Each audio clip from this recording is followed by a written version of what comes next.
Dan Nyba. Here. Don Gordon. Here. Diane Frederickson here. Sue Fisher. Here. Chris Olson. Here. Matt Whitener is not here. Kramer is not here. Oh, thank you. And Tyler. Here. Thank you. Okay. Do we have a motion to approve the agenda? I'll make that motion. The only thing I noticed is next meeting said November 20th, but just today, so it's December, whatever the date of December is. Which I'll look really quickly to make sure that it looks like December 18th. I'll make the motion to approve the agenda with the date change. Is there a second? Okay, all in favor? Opposed? Motion carries. Oh, actually, I did want to make another change to the agenda. Can we move Lindsey up? Sorry, Yeah. I screwed that up. Yeah, That was what I meant to I say, thought and then we I did saw do the that. meeting day wrong.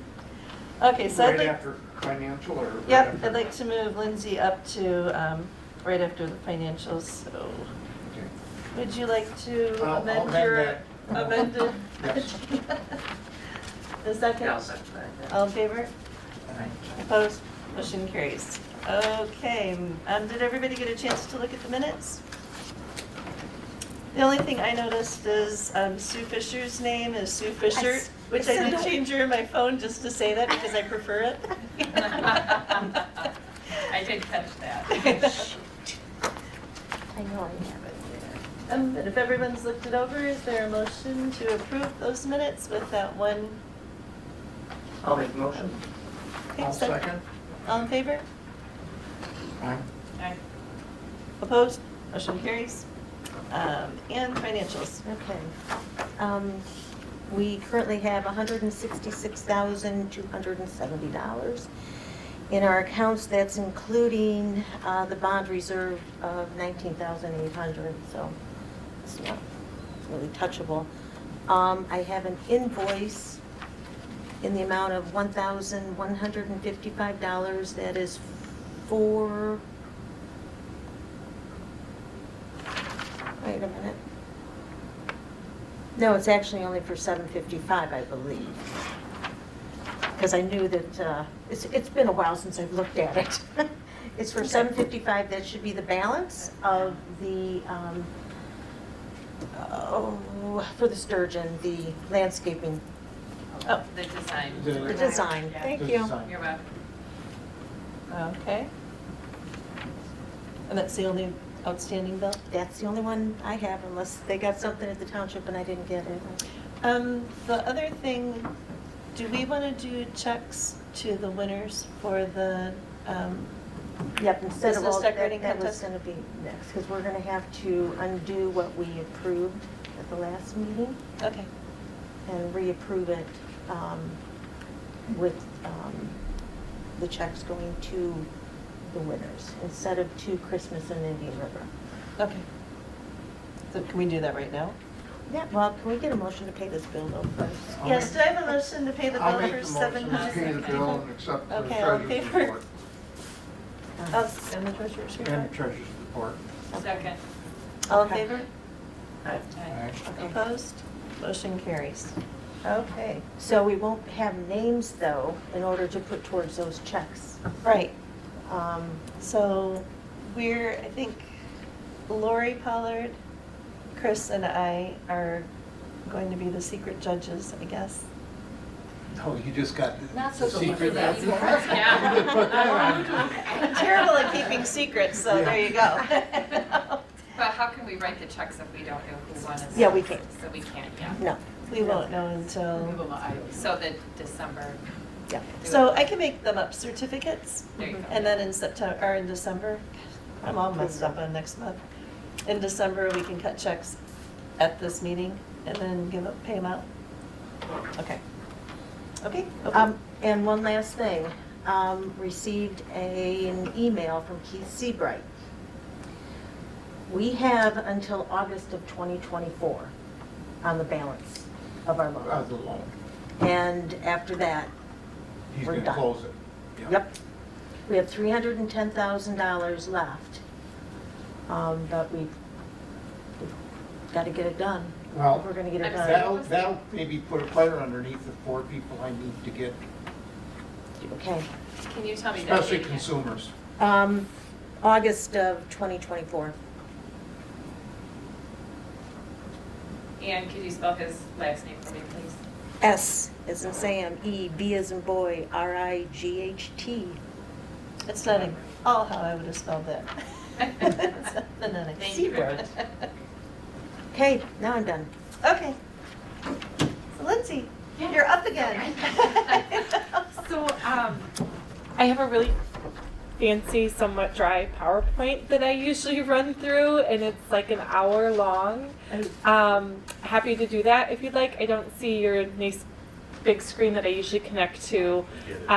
So I presented that at the Economic Committee previously. Like I said, happy to do that if that's what you think would be good for tonight, or I can just give a summary of it and try to shorten it up a little bit, maybe. We had a plan for you Do to you- have the full hour. Okay, which yeah, is I why have my we computer. planned our meeting to be at 6 o'clock rather Perfect. Yes, than as long as you're 7. not going to fall asleep.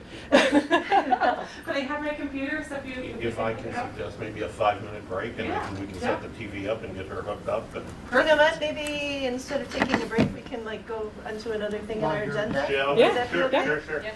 Okay, because I'd like to try to move things along a little bit. Okay, new business, we have Jeff Jakeway, which we had quite a long discussion. I think we're pending more information. I think we were, that basically what the township was kind of saying is, do we want to support this? And then they can do the financial part of it. I mean, as far as I'm concerned, that's not our ballot to Right. make that decision. But I think, I know personally, I'd like to support the project. To this? What are you at? What is your- I usually have that HDMI cord I plugged into. Yep. I know that the township's gonna go through and do their due diligence on whether the project's financially, but if you think about the amount of money that we are going to lose, it's not a significant amount, because it's only this percentage of what it's going to raise for 10 years. And the increase in the economy, not only of who they're going to be bringing in, but there's going to be other places, maybe a little shop or something someplace else that's going to want to open because there's more people coming around. So in the long run, I think that's a benefit for the DDA. What we are supposed to be doing is increasing the attractiveness of the town, or the area. So I'd like to make a motion that we support the Jeff Jakeway's project. The project. Or the project, or are you, wait a minute, are you supporting a tax abatement? Which could The be tax- then, yes. but that could then, without knowing anything, what the township is going to say as far as whether it's, how much they have to invest and everything. We're just doing a blanket, yep, we approve whatever the township, I guess it's. Could I we? think, can we say that we're in favor of the project? Well, that's what I was saying. I figured it out one No. time, but I don't remember how. Yeah, but I don't think that's the question on the table. Well, Were they looking for us to give our opinion on if That's- we that's what- approve the tax abatement? that's what Bob told me, is they were getting for And I just think Support that we have a tax abatement policy to put in place, and then we support that, and he asks for the abatement and it fits into the policy, and that tells you how many years and how much, and. Right. Yeah, like Lindsay had said, several I think communities you also have a support the rubric. project. So you punch in all the numbers, you figure things out and see where it fits in there, and then, It's like a sliding scale abatement based Right. on investment amount. My concern would be if we said absolutely without getting all the information before we could make a decision, even though it doesn't ultimately lay with us in a decision, then the next person comes and we feel that it's, or maybe 20 people come. I mean, it would be our hope that 20 people would Yeah, come to that's our a good next problem to meeting have. and say, Yeah, hey, It's we a want great to do problem to this. have. Yes. But we need to have something so that we can kind of, like have a structure to it, or a policy, Or maybe, I'm sorry. or parameters. Yeah, and I think maybe that is the motion, is that we support this project being considered for a tax abatement program. And then it's up to the township whether, once they establish policy, once they establish the criteria for being able to receive a tax abatement, including the cost benefit of such, that they already know that we are in favor of this project going forth. Yeah, in a look at whether they would meet the criteria for tax abatement. Maybe that's our motion. Well, you started with the motion. Well, that's basically what I was trying to say, but she says it so much nicer. So, would you like to make that motion? I'll make a motion that the DDA support the North Star Jakeway project to be considered for the tax abatement if indeed it meets the criteria that will be established by the township board for such abatement. How about that? Yeah. Is there a second? Go ahead. I'll second that. Any more discussion? All in favor? Aye. Aye. So you say- Opposed? I don't know. Oops. Opposed? With the way it is right now, yes, I oppose the way it is. Okay.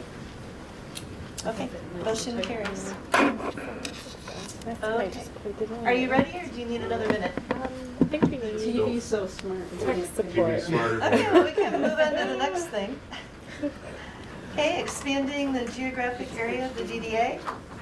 Report for the Economic Development Citizens Task There you go. Force. Sure.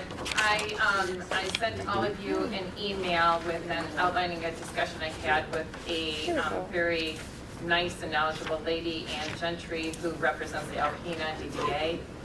She has just had successful completion of expansion of her DDA territory.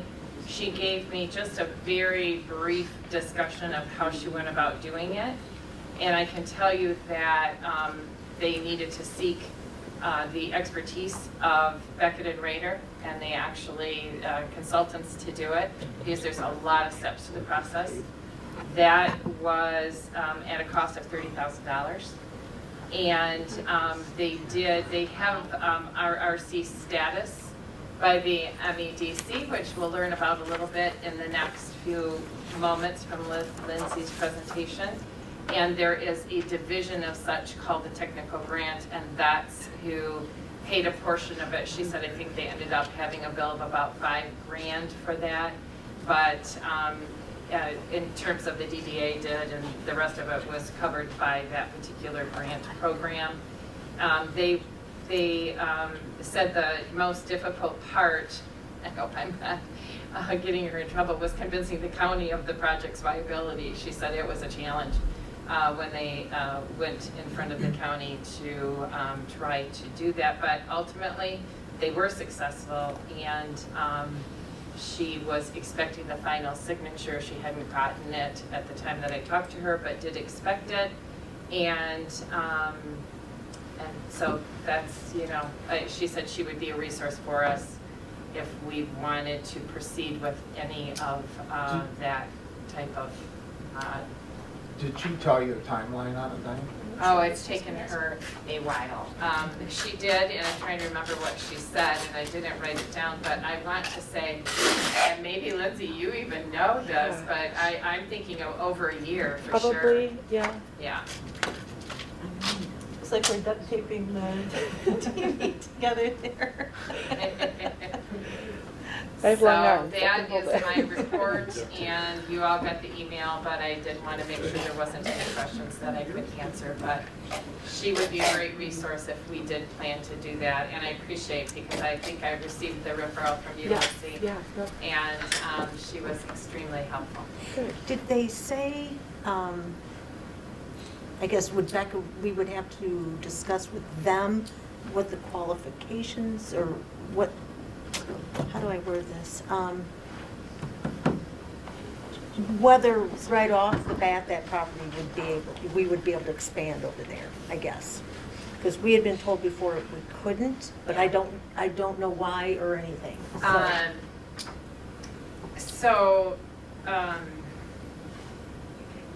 What she did say is the contiguous. Contiguous. Yeah. Thank you. I've never been able to say that.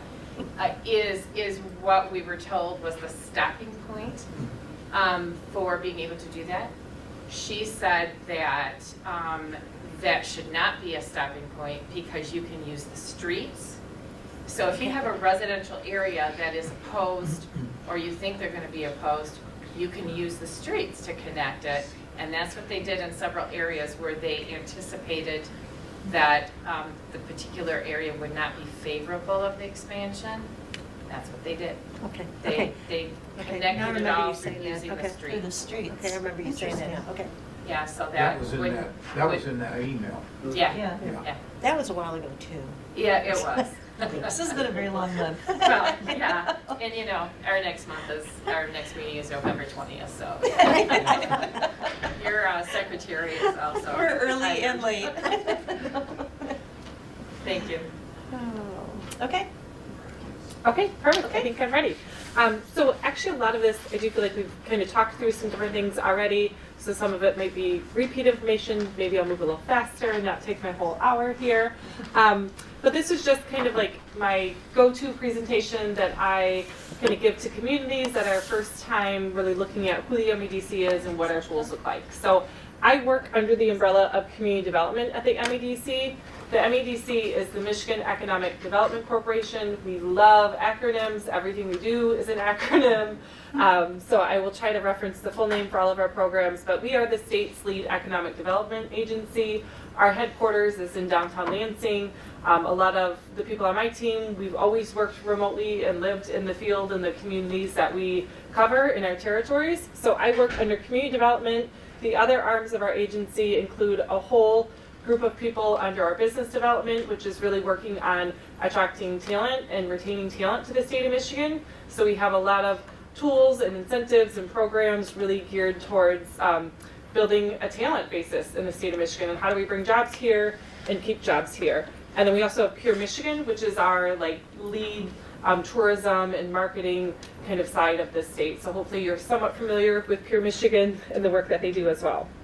So under community development, specifically where I live, we really are here to support the growth of vibrant, resilient communities. And so we have a variety of tools available to assist communities on that path, and then also to help bring investments such as the North Star project that we've been talking about to kind of increase the vibrancy and resiliency of communities across the state. So as I mentioned, we are field-based within the communities that are in our region. So I cover Region 3, which is all of this northeastern kind of side of the state. I also actually cover the eastern half of the UP. So anything on the east side of the northern part of the state, I would be your contact. And so this slide just gives kind of a high-level overview of our programs. I do have slides that go into more detail under each of these. So hopefully some of these kind of sound a little bit familiar to you. We have technical assistance programs. So these are the programs that are going to be geared towards communities to engage in. And they are a framework that we provide along with some coaching and maybe technical assistance dollars to assist you as you work your way through the framework of these programs. So there is the Redevelopment Ready Communities program, and then also our Main Street program. And then we have a redevelopment services team that specifically works with communities who are certified in our redevelopment ready program. So then we have our development tools, which typically are geared towards real estate development projects. And so we have our community revitalization program, which is the program we're looking at applying for with North Star Gardens. We have a smaller version of that called Build My Communities. And then we have some brownfield tax increment tools, and then our public spaces tool that I will absolutely talk about with you at the end. It is a great tool for activating public space in your community. So we also focus on some small business support through our Match on Main tools, and also referring projects to the Small Business Development Center for business consulting. And then we also house the State Historic Preservation Office within our agency. So when we're looking at properties that involve historic buildings, we'll consult with our partners at the State Historic Preservation Office to see how we can assist with making sure we focus on that preservation of that historic asset to the community. And then there's some tools specific to historic preservation. So the first program I'm going to talk through is the Redevelopment Ready Communities Program. If you guys have heard this term, a little bit familiar with the program. So this is a program that is, again, technical assistance. So we provide a framework, and then we're really here to provide guidance for community along this path. And so the goal of the program is to help your community identify where you're at today as far as like zoning, master planning, where you want to be in the future, and what assistance you might need for us along that path. And so you already provided a great example of some of that work and how we've seen that applied in another community. And so this can look very different from community to community. Alpena, they're a certified community, so they have made their way all the way through this program, received our certification, and then we provided a pool of funding called technical assistance dollars to help with specific projects that they identified. For Alpena, that project was they wanted to expand their DDA boundary, and they needed help hiring a consultant to do that. So that was one of the activities we were able to fund. Some other common projects I see would be maybe like a zoning plan or a master plan. Those types of activities we're able to help fund those consulting fees and other costs associated to projects related to getting your community ready for development and making your community more user-friendly for development. So in our region, we have, gosh, I shouldn't have gone down this path because it's late and I can't name them all. Alpena and Escoda and Rogers City are all, Grayling, are all certified. I think those are the 4. And then we have several others that are engaged in the program and working through our framework along that path to get certification. We do, in the past couple of years, have a program for a fellowship under this program. So we partner with CEDM, which is another nonprofit organization out of Lansing, to have fellows placed in communities to help capacity for working specifically on this program. So Gaylord right now has I think it's a 15-month program where we have funded and provided a person to be in their city hall working specifically on helping them through this program. Sheboygan had a fellow in the past, and I believe Escoda did as well. And so that's something, if you guys decide to look into this program in the future, to maybe look into that fellowship position to help with the capacity of having a person dedicated to working through the dynamics of this program. How long does the whole process take from beginning to end? Yeah, so it really is community driven and depends on that capacity you have to have somebody working diligently on the program. I think Escoda was one of the quicker communities I had, and I want to say they were about 18 months. So some communities work on it slower, some work on it faster. There are 2 different tracks you can take. So you can be on the essentials track, which is kind of where a lot of communities start, and then you can move forward and work on that certification in the future. So this is kind of an entry point to also our Match on Main funding program, which I will talk to you later on as well. So I think I kind of already covered this slide, but really with all of our tools, we're trying to accomplish this whole model of talent needs a place to live. So we're trying to create vibrant communities that talent wants to come and live in. And then to live in these communities, we also need businesses, right? People want to shop for goods and services locally. So then we also need to bring business, and then the business needs talent. So it's kind of this whole model that we're trying to accomplish with all of our tools together. Again, the redevelopment program is really reviewing your plans and processes to help you become ready and have a best practices in place for that development. So here's an example of the 6 best practices that the program looks at. And so we do have an online training series that talks through each of these best practices. So if anybody's interested in learning more, I would highly recommend looking at that online training series. But basically it's taking a look at those 6 key areas of your community, and then again, identifying maybe some areas that you need to work on, and then how we can assist you with that and putting together a plan. And so here's a slide that talks through the difference between essentials and certification. And so as long as you've met the essentials path, you will be eligible for that Match on Main tool. So that's something new that we've added in the past couple of years. And this just, again, kind of shows the overall picture of the technical assistance match money that's along the path here. And then we do have a specific planning team at the MEDC that is assigned regionally to work with communities through this process. So not only are you kind of getting our framework, some technical assistance money, but you're also getting the experience of a certified planner who is here to help with your communities as well. So once you are actually certified, another benefit that I mentioned is that redevelopment services team. So then we also have a specific team of individuals who only works with certified communities to provide an additional suite of services. And so once you are fully certified, we now have a team of individuals who will be assigned to your community. They will help you identify priority sites for development. Maybe those sites have some challenges. Maybe you need some funding to help address those challenges. So a lot of times I see a site that maybe has contamination, or maybe they need to put together like an architectural vision to help attract a developer to the site. So those are activities that we oftentimes fund in those certified communities for pre-development sites. So now we're specifically working with you individually on priority sites and helping you address challenges to get development to happen at those sites.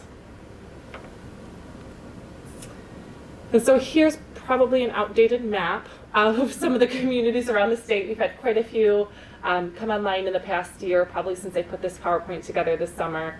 But just kind of gives you an idea of where we're at as a region compared to the rest of the state. The red is going to be engaged communities, and the stars would be our certified. So the next program I'm going to talk about is the Main Street program. Have you guys also heard of the Main Street program? Hopefully a little bit familiar. So in our area of the state, we have Sheboygan is one of my most recent Main Street communities, Rogers City, Grayling, and then in the UP I also have Sault Ste. Marie. And so again, the Main Street program is a technical assistance program. We have specific staff at the MEDC that works directly with our Main Street communities. It begins with learning about the program through an online training series. You would then become engaged in the program. You would apply to the MEDC to be a select level community. So every year we take applications from communities who want to be a select level. We review them and we select 2 to 3 communities a year to receive that designation and that extra level of support from us. So it is a process you have to go through. Not every community can get chosen as a select level community. Sometimes we've had communities apply, didn't receive it, maybe come back the next year when they kind of have a stronger framework and everything put together. And then once you're in the program for at least a few years, you become a master level community. So Boyne City would be, I think, the closest master level community that we have. I think they've been a Main Street community since like day one. I want to say like 15, 20 years. So, Lindsey, I have a question. Yeah. Like in Sheboygan's situation, you didn't mention them that they were an RRC, but you did mention that they were on the Michigan Main Street program. So you don't have to be an RRC to participate in that? You do not. They're 2 separate programs. 2 completely Yes. separate So Sheboygan programs. is engaged in RRC. They're not certified yet. They're but working on it. yeah, but they they've did already become a got Main that. Street community. Yes. Gotcha. Yeah. So, and I can share with you just a little bit of my personal experience with Sheboygan because I was, previous to this job, I was on the DDA board in Sheboygan when we started looking at the Main Street program before I even knew anything about the MEDC and what we do. And so it's been really interesting to see the community's journey. And so they started with a kind of volunteer group called Bring It Sheboygan. They would meet kind of weekly at the coffee shop and talk about just some challenges that our downtown was having at the time. Our downtown was very vacant. We had a lot of empty storefronts. A lot of businesses were leaving. We'd have downtown shopping night and there'd be no place to go. And so we really started getting this group together to talk about what can we do to bring some of that vibrancy and sense of place back to our community. And so that really started driving our efforts to want to have interest in the Main Street program.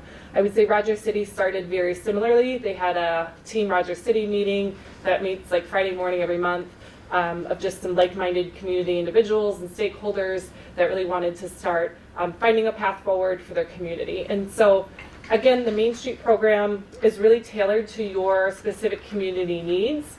And so we kind of have this 4-point design that we follow with the program, but every community's path looks a little bit different. So for us in Sheboygan, we identified that we kind of needed a brand for our community, and we needed to figure out what our kind of vision was together.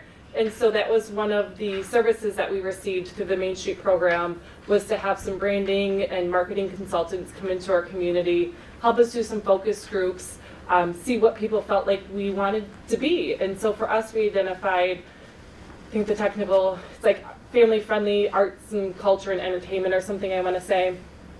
So that really helped, kind of establish, okay, here's our overarching goal. What steps do we need to take to get there as a community? So does that mean we need more art in our parks downtown? Do we need to bring in some more family-friendly businesses to our vacant retail spaces that we have? And so that's really how I would explain the benefit to the Main Street program. Is it's a framework, and it's actually a nationwide program that you are a part of and able to follow. You receive that specific tailored support from the MEDC, and then also a pool of technical assistance dollars to help you accomplish goals and objectives that you identify locally. Does your town have to be a certain size to apply for that? So it doesn't have to be a certain size. You do have to have a Main Street director. And so for a lot of communities, their DDA director will transition into that Main Street director position.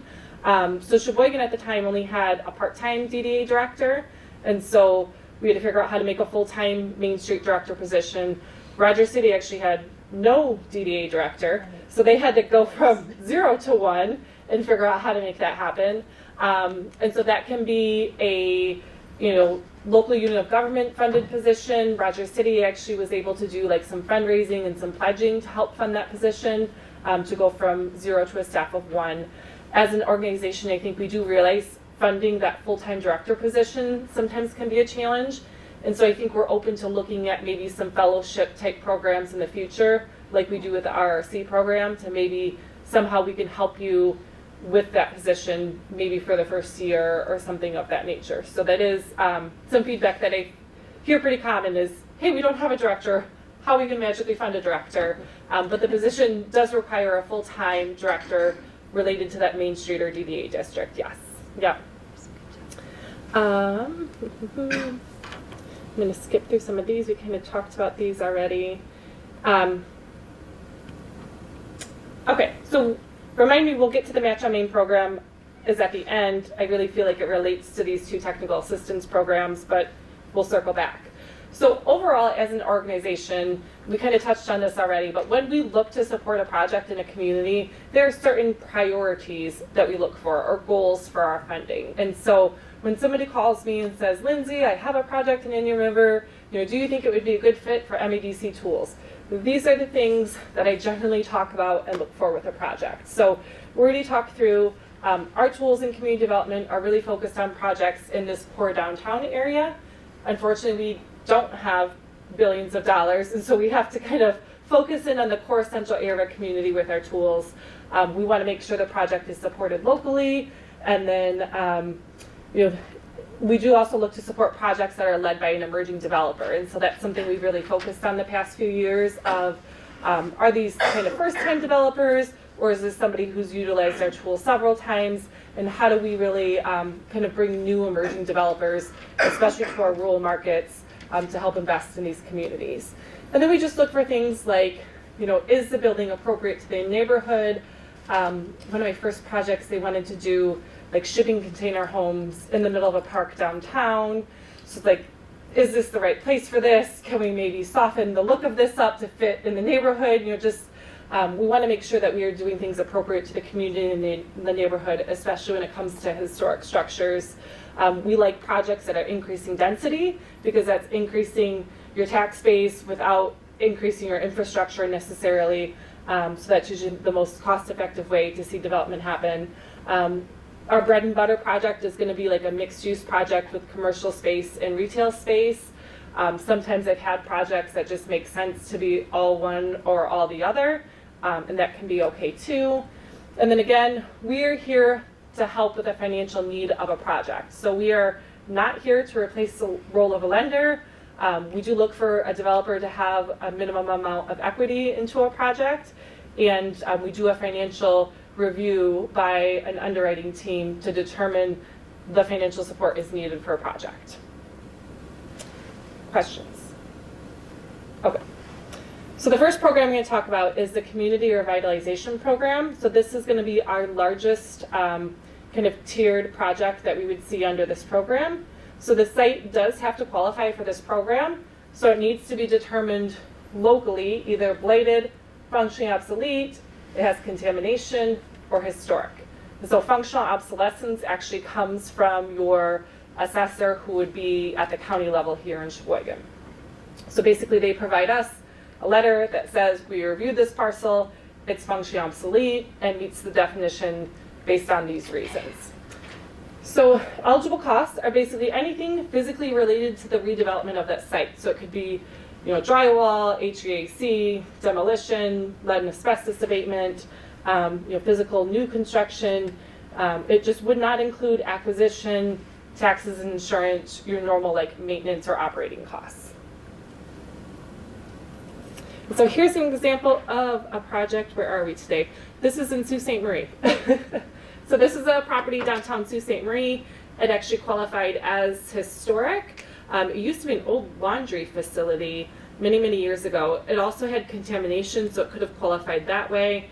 This was over a $5 million project in downtown Sault Ste. Marie. It activated over 14,000 square feet. The costs at that time were still high, but I think they're higher today. Over almost $300 a square foot. We activated 9 residential units on the second floor. And so these are some of the numbers that we review based on that pro forma model. So this owner put in 22% equity, which had a rate of return of negative 1.7%. So again, would you put your money in an investment or a bank account to get negative 1.7 back? So that's where we're able to make the case that, hey, this project doesn't make sense for them to fund the whole $5 million themselves. They had a local brownfield plan to assist with the environmental contamination, and then also a grant from Eagle. They actually had to tear out the floor on the first level, remove concrete and soil off-site, which became very costly. So we participated with a $1.5 million grant, which was about 46% of those eligible items. So our maximum grant under this program is $1.5 million. If the project need is larger than that, we do have some loan options that we're able to look at for projects that have a greater need. Again, our maximum support can only be up to 50%, not only because it's a lot, but can be up to 50% of the project cost. And that is a benefit to specifically communities with a population under 15,000. So I also cover the city of Marquette. Their population is over 15,000, so they can only use this tool for up to 20% of a gap. Same with Detroit, Lansing, Grand Rapids, Kalamazoo, anybody with a larger population. So that is a benefit to being a smaller community. And again, it's because the cost of development in sometimes rural communities is a lot greater than that. This building is over in Alpena. This is the red brick tap and barrel. Have you guys been there? It's really good. I'm not saying that because it was my project. The menu is fantastic. So this used to be, it was the dry dock bar, I think many, many, many years ago. I don't even know if it was operational at the time when we started this project. They rehabbed the entire space to become the red brick tap and barrel, 5 apartments up above. Total cost was about $1.5 million. A little bit better here, we had 4.3% rate of return on the owner equity. They supported it with a NEZ tax abatement, which is an abatement just on the residential units. So that was about $44,000, the value, and then they also have a very robust facade program in Alpena. So they supported it with also a $20,000 facade grant. We provided a grant of about $622,000 to fill the gap on this project. And the apartments upstairs are incredible. They're beautiful. So our smaller program is kind of a newer program we launched in the past year or so. Again, really focusing on how can we help smaller, maybe more incremental development happen in communities. So this is a smaller scale program. The grant size is from $50,000 up to $250,000, again at a max of 50% of that project. So your project at least needs to be $100,000 in scope, all the way up to $500,000. The big difference here is you can include acquisition into your eligible costs, which is also helpful for first-time developers. And this is specifically for people who have utilized our incentives less than 2 to 3 times. And with this tool, I would say we're a little bit more flexible on the project location. You can be maybe within a block or 2 radius of that downtown, as long as there's still some walkability. This was one of our first projects in the state under this program. It's in Negaunee, and it is a real estate office with, I want to say, 2 or 3 apartments up above. So here is an example of just, let's see what page, this is the sources and uses page of our pro forma workbook. So this just kind of gives you a snapshot. They filled in their project cost, and then over on the right-hand side, they filled in what their sources are to the project. And so basically here we're trying to achieve a balanced equation. So we have our project cost, and then do we have enough sources identified to help cover that project cost to make it come to life? And that's where we see on this project, the maximum MEDC support was just shy of $3 million. And I can't see in the sources here where we ended up, MEDC grant. Looks like they have less than that listed there. This is just a very fictitious project. So just to kind of give you an idea, this is one page out of the, I think 8 tabs are on the pro forma workbook. So this is one page of the financial snapshot and analysis that we look at with reviewing a project. So I'm also going to talk a little bit about brownfield. Are you guys familiar at all with a brownfield plan? Brownfield, so a brownfield property is going to be the same qualification as a CRP property. You can use this tool with our grant programs as well. So similar to a tax abatement, a brownfield is not a direct grant, but it's basically an abatement on that increase in your taxable value. So the MEDC approves non-environmental related activities. DEQ, who is now Eagle, this is really old, approves the environmental aspects of a project for state capture. So you have a brownfield authority who will approve your local brownfield reimbursement, and then if they are also seeking state capture, the MEDC, and then Eagle would also be a part of that. MISHDA, the state housing agency, also now has a housing brownfield tool, and so if the project includes housing, there's another layer that they can apply for additional eligible activities to MISHDA to recoup some of the eligible costs. So basically, there are eligible activities such as demolition, lead and asbestos abatement, site improvement, and infrastructure that are eligible for reimbursement under an Act 381 work plan. So basically, if I was a developer and I want to do a project on a property that is maybe contaminated, I would hire an environmental consultant. They would look at my construction costs, and they would put together what's called the Act 381 work plan, identifying the amount of money I'm spending on these eligible activities, and then identifying over a period of up to 30 years how much of that I'm eligible to receive back in reimbursement to assist me with developing property that is not ready for development and has these challenges such as being contaminated. You can have, not to get really confusing, but you can have a brownfield tax abatement along with like an NEZ or an OPRA, and we can talk through that if that happens at any point in your time. But it is possible to have the two tools layered together along with an MEDC grant. If you have both, does one get reduced? Usually what it does is it helps, you would use like the commercial rehab abatement first, and then your brownfield plan would start later. So basically it gives you a longer period of time that you would have a tax reimbursement coming back to you. So again, this is based on having an increase in value to your property from your development. If you have no increase in value, there's nothing to reimburse or abate back to you. So this is just an easy chart that shows, we have here's our tax bill year 1. So this is our basis, is the darker shaded area in the bottom. After development, here's where our tax basis is today. This is kind of reimbursed for that period of up to year 10, and then that is the increase that the community receives in year 10 at the end. So very similar to some of the other tools that we talked about earlier. So all of our tools have a process that we kind of talked about earlier. Our process takes time. If you guys are hearing from people on the street that they want to do a project, it is better to call me sooner rather than later because our process takes time. We want to be involved on the front end as they're working on getting their project scope and construction numbers and everything identified. So basically, I receive an inquiry from a community or a developer. I will meet with them, talk through what their project is, see if it would match our priorities as an organization. We would talk through to see what the gap is of the project. So usually I recommend, if they haven't already, start getting some numbers from a contractor, meet with a lender and start seeing what they could support so we know kind of what that gap is. I will work with them to help get a pro forma workbook and some other intake materials ready, and then I'll present the project to our leadership to see if we can get a letter of interest expressing potential support.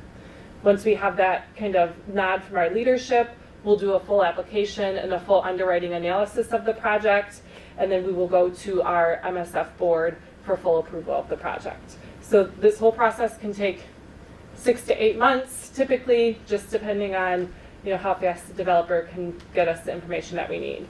So then we would have an agreement, and then there would be milestones and compliance to all of that as well. Questions? So we really work with our partners at a local level, whether that's local units of government, local economic development partners, to help us identify projects and to help us see what projects are rising to the top as a priority for the state. And then here are some examples that we talked about earlier of what local support can look like. So we talked through different types of tax abatements. If the community owns a parcel of land and maybe they want to attract a developer to that parcel, maybe there's a reduction in land value, or maybe the land is given at a lower cost to that developer, as long as it has some sort of, we can equate the local support to having some sort of number, a dollar amount of value. And then, like I said, some communities have facade programs, or they're giving like a water or a sewer hookup or some sort of infrastructure need to the project. This is the fastest I've ever done this program. I feel like I can hardly breathe, but we are into the home stretch. So this is our Public Spaces Community Places program. So this is a program that's available to a local unit of government or a nonprofit to apply for. This is something I do not think you guys have utilized yet, and I think it's just a great entry point to our tools. It's one of my favorite programs. So this program is geared to activate vacant or underutilized public space in your community. So maybe it's a park, maybe it's a pavilion, maybe it's a pickleball court. Those are extremely popular right now. So we work with a platform called Patronicity, and basically we help you run a online crowdfunding campaign to support your project. And then you set a fundraising goal. If you meet that goal, we match your money dollar for dollar. And there's more information on the website. You can see examples of different programs across the state, but it's really a cool, in my opinion, quick, easy program. You would contact me first. We would talk through your program. I would say, yes, that sounds like it's a great fit. And then I would turn you over to the folks at Patronicity, and they would help you build out that online campaign. You can, of course, also receive donations in real life and by mail and check and cash and all the other ways as well. But once your kind of program or your project goes live, usually you fundraise for 30 or 60 days. Again, you just have to meet your goal, and then we will match those funds up to $50,000. In the last year, if it's universally accessible and designed, we've increased that to be $75,000. So if you say, okay, we have a project, we want to do this pavilion and pickleball court park together, we want to fundraise $75,000, we could match to their $75,000 if you meet your goal. What was the name of it? Public Spaces Community Places, yes. So I have communities who just use this tool, and they use it several times, and that's okay.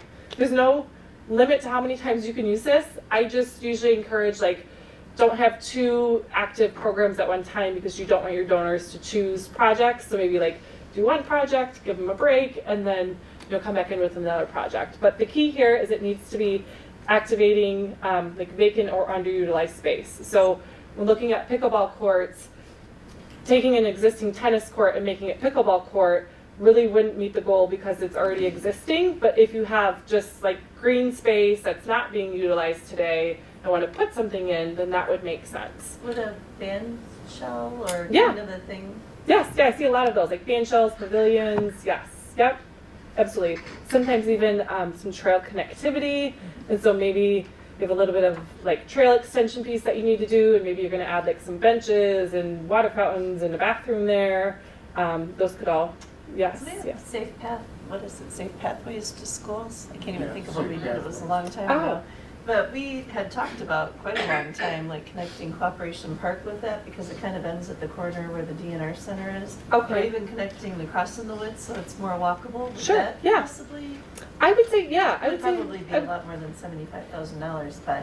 Yeah, yep, so the trick with this, not the trick, but the key is, it has to be the I last know funding tricks. source, it has to be the last funding source to complete your project. So it can be part of a larger project, but you just need to have your other sources identified. So maybe you have like a DNR grant that's coming in and you still have a gap left after that, then you could use this to close out that gap. But we want to make sure that if we're raising dollars from the community, we have enough to make the project happen and come to life. So yeah, it just needs to be that last key to make it come to life if it is a bigger project. And if we, for some reason, identified like another MED source for grant funding for a specific project, could you also use that in? I would say potentially, as long as they just maybe are different activities. So like maybe you have a different grant that covers like infrastructure, like physical improvements to the space, and maybe this is more for the placemaking, like the benches, the sidewalk, you know, those different amenities, but at the same overall project, yes. So like, think of a project in another community and they did a larger park type project and then used this specifically for the kayak launch.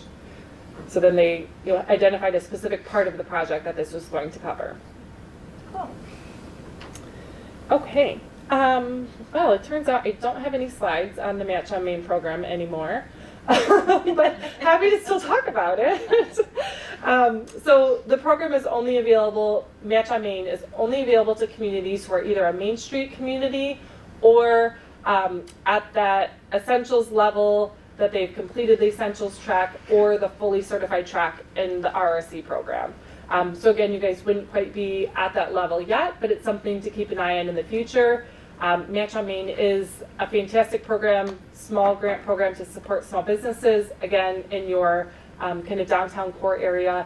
It's a $25,000 grant that they can use for like inventory, point of sale equipment, merchandise, fixtures, anything that would be activating a new space with the business. So maybe it is a current hair salon, but maybe they have a back storage room and they want to turn that into a nail salon. And so they may need some different expenses associated with that cost to rehab that space.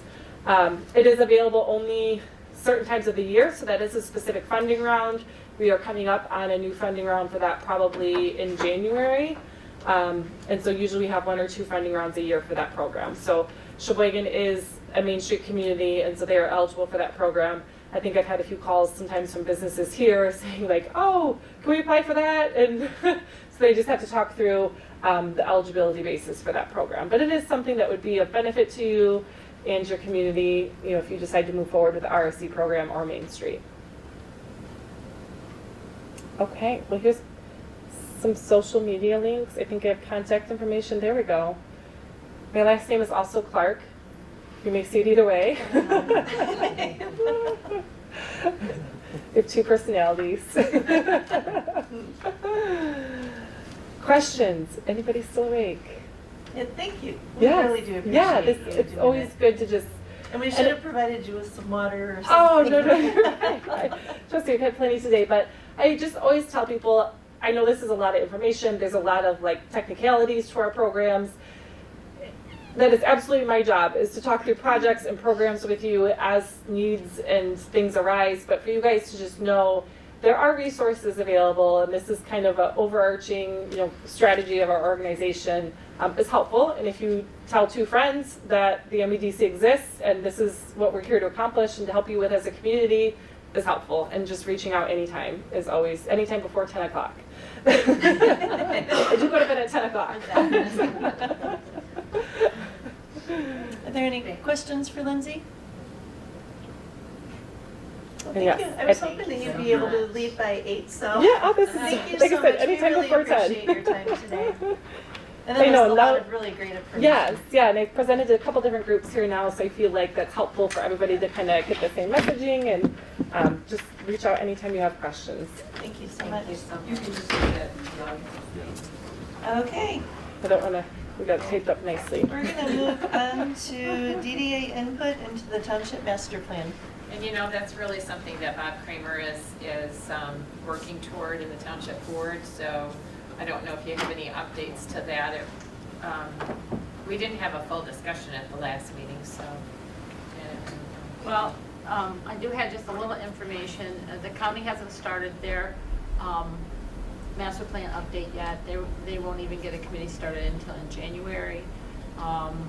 So we've got plenty of time to get what we need to send to them as far as our suggestions of how we want the township to be in 10 years. And so, and it's good that we're learning about this project coming up, because now we can include some of that maybe into that. And so we're working on updating what we already had and getting it ready to send up there, so. Did we lose Dan? He may have just had to go. Okay. Oh, there he is. I'm sorry. Sorry, Dan. I just noticed you weren't sitting next to me. We were just discussing blah, blah, blah, DDA input in the township master plan. Did you have anything about that? Okay. Okay, general planning for DDA projects. That is actually something I put on the agenda. We talked about a little bit at our last meeting. And I think we're at the point now that I'd love to see a date get established to do some planning, because as we resurrected a lot of the documents that we've done in the past, a lot of them are old and need to be refreshed and redone. And I'd like to start the process soon if we can, so that we're ready for a lot of the information sharing that needs to go on. So that's why I put it in. Okay. Any thoughts When on would you when we should? propose, when would you propose to start that?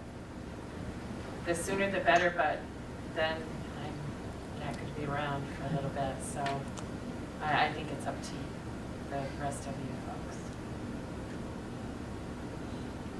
This is basically for our master plan for the next For 25 the years. DDA, yeah.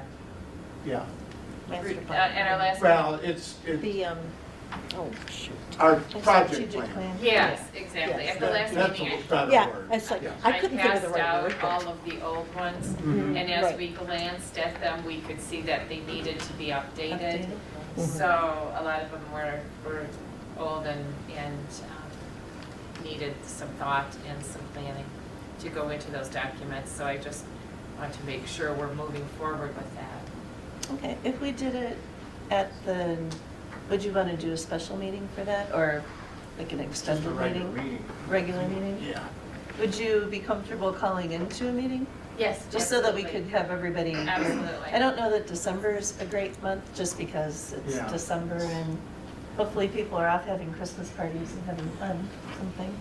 And I think we could be better served to actually do some planning for the planning meeting, you know, so that we can have everybody make sure that they took a look at the old plans and did some of the homework for the new plans and what they'd like to see happen. And we can do a lot of that and then have our meeting in January. Yeah, I don't remember what we had planned. You know, it's been a long time since we did that. Well, So one of the could things you- was the band could shell you at email? River. Yeah, that was on it. Could you email what we have now so we could kind of look at it? Yeah, and I actually gave it out at She was- last. it was in the our packets last- that I she did. gave us Oh, the the other- last in time. there. The Yeah. folders last Yeah. time? Yeah, the blue folder had those, I printed them out so that everybody would have those. So, Okay. Trying to do it in January then? January would be great, put that on the agenda for January. Okay, good.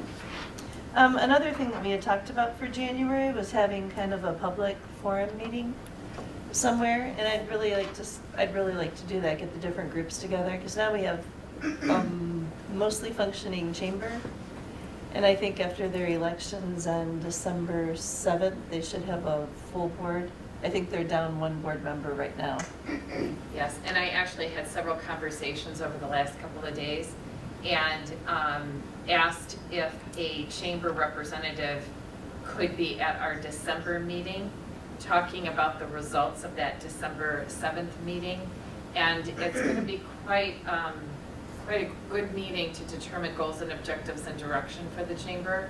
And that, I think that would be beneficial for all of us to And hear. Matt Whitener's on the chamber board. Yeah, and So, I he'll be able to I give that actually talked with report. him, and I don't know exactly who would represent, if he would or whatever, but to do a formal presentation to our group as much as is possible with the information that they've talked about in the direction, and it kind of folds into that Yeah. agenda item as well.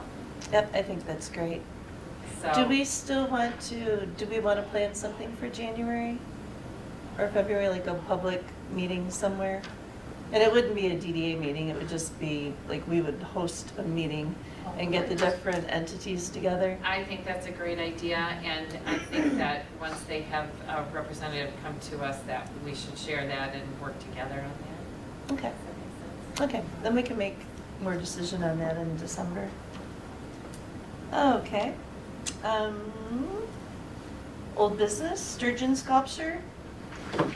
That's been Resolved. It's resolved, It's thank resolved. goodness.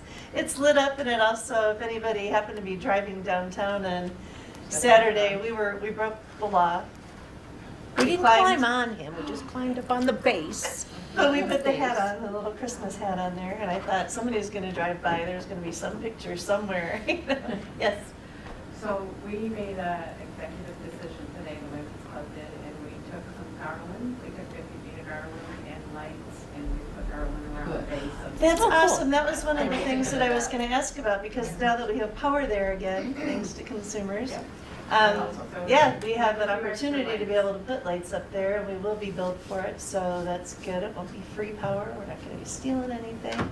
And I didn't even notice that when I drove, I guess it wasn't dark when I drove into It town, was so. supposed to happen today, so if it's not. Oh, it'll be- well, I'll go home the long way and check it out. Well, thank you, that's awesome. That's For awesome. the minutes and who's paying the electrical? We will. DDA. So the DDA, Yes. do we need a motion? Well, I guess we mean for us to accept responsibility of it. I think that we accepted, I mean, we could, but I'm just saying, we accepted responsibility when we put the Sturgeon up there. Yeah, but I mean, we could, it never hurts to make a That, motion. the only question I had is, when we discussed that a long time ago, that was supposed to be under the lighting, village for the town. That's streetlights, Yeah, street, but that's not a streetlight. that's what we talked about before, so I'm just bringing up what was Yeah. talked about. I remember that wouldn't- conversation as well, and that's why I think we should do a motion. Okay, just fine. So that it's solidified. Yeah, I mean, so that clarifies it, because, I mean, it was talked about Yeah. long I time think it'd ago. be good to have some clarity in this so that we don't have any issues or anything with it. I'll make that motion that the DDA is accepting the responsibility of that, Electrical? yes, thank you. I'm getting tired, I'm Would really anybody like Once to in a take while, a I get second? good words. For that power source. Okay, all in favor? Aye. Opposed? Motion carries. Okay, streetscape. I'm sorry, Oh, may I'm I sorry. back up? Yes. I did put here the report from the risk assessment, Oh, shoot. and I thought that we should talk about that. Yeah. Oh, geez, yes. Yes. Yeah, and so, just to recap, if you will, Mr. Kramer gave us a communication that he had talked to the risk assessor about liability for that structure.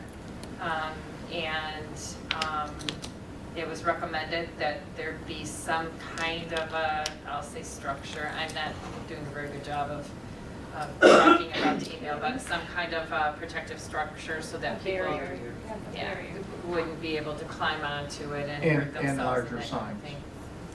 And then larger signs.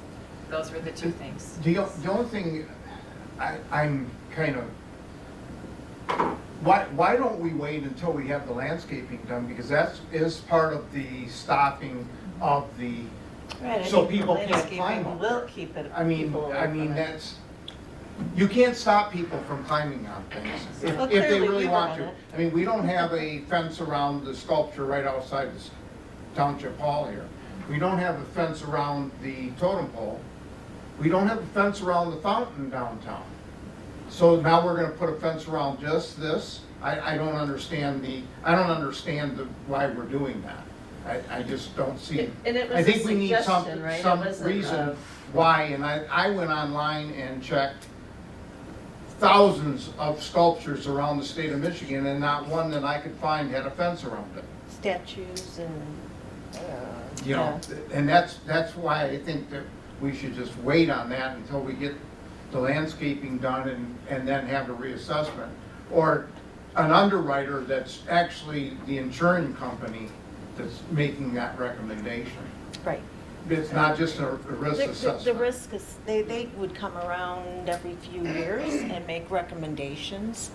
Sometimes, I'm talking past history, sometimes some of it was not just recommendations. Sometimes it was get those poles there by It your has gas to be. tank, Yeah.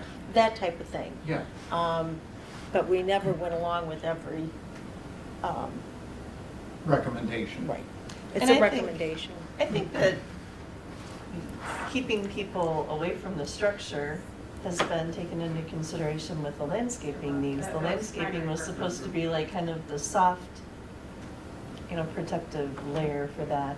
We have signs there. How many and how far apart, or don't we have some signs there? Yes, and Yeah. I'll tell you, you can put 50 million signs Yeah. up and people are gonna do what they wanna do. Sometimes putting a sign up just encourages them to do it. Right.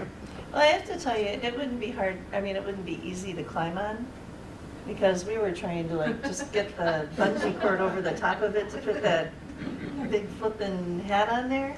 And I couldn't get a handhold or anything. If I could have climbed it, I wouldn't have been able to. That's because we're not young. So perhaps we can have a motion from Dan to Wait. reevaluate when the landscaping is Reevaluate when complete. we have When the the landscaping is done. landscaping done. Okay. Is there a second? I'll second that. Any discussion? All in favor? Right. Opposed? Motion carries. I'm sorry, I completely missed that. I know that was a big one. And I'm sorry, may I go back again, sorry, Dawn? Yes, you may. Dan, is there any movement whatsoever on the overhead by, I'll get to that. That's next on the street. Next on the agenda. oh, I'm sorry. Yeah. Sorry. So moving along to streetscape, Mr. Nivell. Okay. You don't have to stay. I was gonna, I know this isn't very exciting. It kind of is. I used to be on the DDA. So we are down to 5 people that have not gotten their estimates in for the relocation of the underground. Although I have talked to every one of them now, there's nobody that's not been talked to. We're having a little bit of problem still getting Mr. Lucas to get a hold of White Pine for North Country. That's our biggest holdup right now. The therapy, physical therapy, they had an estimate, but they said they just wrote it down. I said, well, we need a hard copy. And so he's supposed to be getting me that. Mr. Lucas's also has not, he keeps saying he's going to send me the estimate on cost. I have not received it yet. And I talked to him on Friday, and he said over the weekend he'd definitely get it to me. Well, it's not there today. So I'll call him again tomorrow.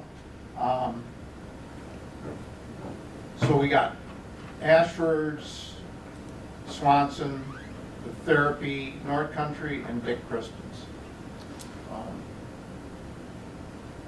And now we have a tool that I can use because we are going to lose our money if this project's not done by August. And I would say August 1st. it'll be a sad day if we Yeah, can't please, finish yeah, up say because August people 1st. haven't done their project. And consumers is really dragging their feet on this like they do on everything. They don't even have the easements done yet. They're still working on easements, so. Well, they moved pretty quick on the lighting of the fish. Well, yeah, because there was a lot of people calling them. Hey, Dan, is it an all or nothing deal? I mean, Yes. if we don't get these 5 people, we're not gonna do any of that piece of that project. We can't do anything. Well, I shouldn't say that. We could still do it, but then we're gonna have a poll for the overhead to go into that business. You know, let's say So we wouldn't be it's eliminating the polls. North Country and they don't wanna do it. So that poll's gonna stay there, so we're gonna go underground to there, then go up the pole and then in. It's, you know, it's kind of defeats the purpose of it. We really need to get everybody on board with this. And everybody thinks it's a good idea, Everybody wants to get rid of the polls. but they don't want to do the physical labor of Making a phone call? making appointments with people. So this was so that they could choose their own electrician, right? Yes, and So we can just cannot, say we can't. we can't demand that they hire, the one guy's got somebody out of Petoskey, you know, so, and that's their choice, it's their buildings. We can't, we're not a Right. We can't take. federal government responsibility where it for says you have to do it this way, you know. So that's where I'm at on that. I wish I could make it happen a lot easier because it's a lot easier Okay, on me. I know that you've been working really hard, so we really, all of us really appreciate your time and effort. This has been years. It just doesn't seem like it goes very fast. It really Well, it's depresses. been years. Yeah. Any way we can help get these last 5?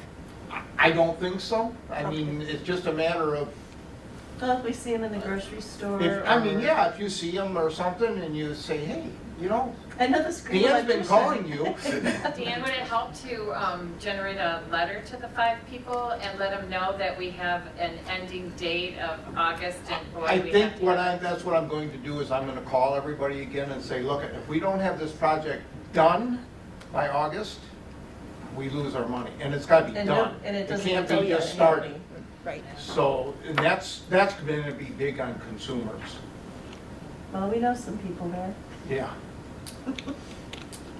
Should we let consumers know soon too? I'm going to call him What first that- thing, yeah, that'll be my first phone call. Okay. Okay. Okay, well, if you need a letter drafted or emails going out to them Okay. or anything, I mean, maybe, you know, not that we want to put pressure on people, but Well, we do need to put pressure on them right now because, like I said, we do have that. Well, It's let's been- see. it's When did been- we send that letter out? We sent it out last spring. Yeah, April? It's been a Yeah, while. and they were No, gonna get it done by July. no, it was Summer. like, no, It was a- summer. Yeah, it was, Oh, it was, okay. a year ago this summer that we sent, or no. fall. Because it was, oh shoot, I didn't bring it, I had one here too. It's been a long time. It's been a long time. Well, it would be nice to get this wrapped up for sure. I know you think that more than anybody. Worked hard on it. I could retire. My term's up No. this year. Hey. Okay, anything else in the streetscape? This, Tyler's got some on the, maintenance For the sidewalks. That was, the red stuff. So I was going over the prices of the chemicals I got from Diane last month. There's not really a lot of point in shopping around different suppliers for that. A lot of that stuff it's all the same thing. You could get a different brand on a different bottle, but essentially if there's one that's recommended, we'd be better off Just with go that. with it. Yeah, and also in terms of buying it now and saving it for 6 months from now to use, because of the way a lot of those chemicals break down over time and they have specific storage requirements, Not a good it's shelf life? not, no, shelf life on them isn't good. That's like, right now, any chemicals I've left over for my business, they're no good come springtime. So when it comes to that, the prices of them are going to fluctuate, unfortunately, but there's not really, when it comes to certain cleaners and acids and things like that, yeah, we're just gonna be stuck buying it with the price that it is in the springtime. In terms of average cleaning prices for prep work for the sidewalks, we're probably gonna be looking at realistically anywhere from 50 to 75 cents a square foot. Yeah, for the cleaning, which is higher, but I don't know how to say it the proper way. We don't want to just hire someone with a power wash to go out and try spraying it down. There's a process to be followed. And I could recommend some other companies that are, well, my competitors, but ones that do really good work, that I feel comfortable at least putting their names out there if we want to get prices on that. After it's been cleaned, we're going to want it, because of how porous concrete is, probably realistically about 2 to 3 days after it's been cleaned. Then we could go back and do the sealing, depending on moisture content in the air. If we get a really rainy day, obviously we're going to need to let it dry out another day. I don't know if our sprinklers, if we have sprinklers around here that are hitting the sidewalks. If they are, I don't know if it's possible to get those shut off for a couple of days, just The to, only place I can think of is the hospital, or the doctor's office. okay. Those ones hit the sidewalks. So maybe if possible, we could reach out just to see if it'd be okay to have it turned off for a couple of days. And then when the sealer is put on, probably want to do that. A lot of guys in this kind of work will do overnight work, especially for like a sidewalk cleaning and stuff. Want to get it sprayed on later at night. That way by morning, we're not going to be able to keep people totally off the sidewalks. And even with the cleaning, before it's sprayed on, it's still going to have to like leaf blow the sidewalks just to get whatever debris is put on them. So yeah, couple day process for it, realistically. Cost is going to fluctuate probably anywhere from 15 to 25 cents a square foot for the cleaning process, depending on who we go with. Are we just doing the red, or are we doing all the sidewalk? Just the red, That's what I I just want to make I sure was gonna that, say, I haven't actually looked at all of it, I'm just going off the from, sidewalk doesn't look too bad, but the red is definitely. Is yeah. the square footage that I gave you off my paperwork there? I have it, but I don't have that paperwork with me. Okay. I can't remember exactly what the square footage was. Yeah, I think it was in, I know I think I gave you everything. it was I had. definitely over 12,000 square feet. I think if offhand, maybe 12 to 16,000 square feet range, if I remember. You're saying about 50 cents a square. Anywhere from 50 cents to 75 cents a square foot would be Is that, average. and that's cleaning only? That is cleaning. And then Now, we have the square footage for the product, and then we have the labor to put the product on. yeah, so Okay, the that's- actual. I guess that's what I was. Yeah, so the actual application is probably one of the cheapest parts because you just go around with a pump and spray it on. The cleaning cost for labor, I think is probably going to be the most expensive part. Do you think we'd be in the 75 cents to 85 cents total per square foot, or do you have any idea? The application, now just looking at the way that I know, like I would price things, if you were doing the application of the sealer after the fact, probably around, depending on who you go with, probably 70 to 85 cents would be about average with putting the sealer on a couple days after. So when I talked to the engineer from OMH, they gave me the square footage of what had sealant on it. Yep.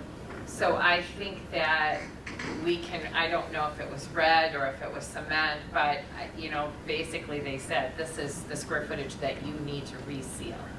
And so we could clarify that, but I think for budget purposes, we could probably use that number. And I can't remember exactly, how long has it been since the concrete was cleaned? Or has it been cleaned at all? It's not. It has And how not. many But years it's has that not been? that old either. Well, No, two, right? last winter was the first winter that we had it. So I remember trying to chase some snowmobilers off the sidewalk. It's been 2 years. Yeah. And it's that sidewalk salted throughout the winter time? Yeah, so stuff like that, probably, yeah, it should And it be. looks so pretty, isn't it? So you're looking at So we're gonna have $2 to per make square sure that foot we have this in I our can't budget. remember the Oh. exact. Well, is it gonna chemical be costs offhand. this Okay. fiscal year? We really so need Yeah. to we're gonna have Is to. the And exact. then Yeah. every Yeah, I know we have that. 2 years broken of out. this, I mean, Yeah. he said 1 to 2, we could stretch it to 2, but we're not gonna want it to go beyond that. No. Because we don't wanna put all this money into it and have it look poor. So this is the third winter This would be the third The winter. third winter, so yeah, it really should be done by next year. So Yes. what I would probably recommend for it, just 'cause I know you have to have certain temperatures, probably first, second week of May. If we're gonna do it in the springtime would be a good idea. If we don't do it in the spring next year, I probably wouldn't recommend doing it in the fall, just to have, winter, this salt is what's the worst on it anyway. So it really should be a springtime project, but before there's a ton of foot traffic, so yeah. Can I be very presumptuous and ask you if you could spearhead this effort come spring to get the right processes in place and get the right products in place and that sort of thing? Would you feel comfortable with that? Yeah, it would be fine with that. Get a estimate from somebody, I don't know, maybe somebody does the cleaning and Yeah, most guys in the industry do do the that, same yes, thing. yes. Okay. Yep. So we can get the square footage and how much it's gonna cost and then vote on it before spring. Yeah. We need to get this in place so that a guy knows he's gonna do it in May. So probably around March would be a good time to get the final cost on chemicals, and then get prices at that point. So we can take that until March Does it then. behoove us to get some bids earlier than that? Because some of those guys might be really swamped and wouldn't be able to get to it. So most companies that would be capable of handling something at this scale either have somebody that can run estimates throughout the season, or calling them in March would give them more than enough time to get a price on it. Great, Okay, thank you. yeah, thank you for all that. I'll send you the emails that I received so you have all that, because I'm not sure I gave that to you, I just gave you summaries. Yeah, and I know I still do have all the paperwork from you in regards to chemical costs, and then Okay. like the recommended application process, the chemical information sheets, all that Okay. stuff. I'll make sure you have the emails too, just in case I didn't do that. Thank you. Okay, great. Okay, anything else on the streetscape? Okay, festivals. I did reach out to Mike Ridley, and he said that he had already talked to Matt, and he'd be happy to work with him on the music series next year, lining up all the bands and everything. Great. So I don't know if that necessarily falls under festivals, but I think I put that in there, and it was a little bit about the discussion of With the chamber. the meeting that is gonna take place in January to pull everybody together, so that's perfect. okay, good. Anything else under festivals? Okay, we already did Lindsay's presentation. Lindsay can start now. You wanna Round get back up there? Okay, anybody public comment? Yes, dear? Okay, so, her presentation, Mhm. some of that stuff has already been done, and I guess that's a question that I really have is, I know that, before Mike left, he was working towards essentials, with Pablo, and he handed that off to the planning commission to complete, because a lot of the things that were left to do had to do with planning, and we had reached out to Denise, Klein, and she was, got on the trouble board, so that she could start working on, what was left to do. Some of it was going to, that we were gonna have to work with, the county on some zoning issues. We were going towards essentials, but she thought we could probably get to, certified, if we were to work with, directly with the, county on zoning.